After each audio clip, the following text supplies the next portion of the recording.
ini adalah pesta budaya Tabuik Pariaman dan ini adalah salah satu budaya dari Pariaman. Proses dari budaya ini itu dari proses budaya Tabuik pada tanggal 1 Muharram sampai dengan 10 Muharram. Dan hari ini adalah hari acara puncak yaitu budaya Tabuik yang selanjutnya akan dibuang ke Pantai Gandolia.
Selamat datang di Pariaman,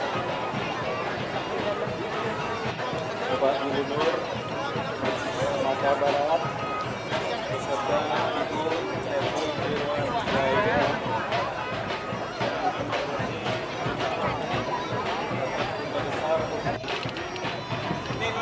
Sekarang ini sedang berlangsung acara penyambutan dari panitia acara kepada tamu-tamu yang akan datang, yaitu dari Bapak Menteri Pariwisata Indonesia, Bapak Gubernur Irwan Prayitno, dan Bapak Wali Kota Pariaman dan Bapak Wakil Wali Kota Pariaman, dan selanjutnya itu tamu-tamu dari masyarakat. Saudara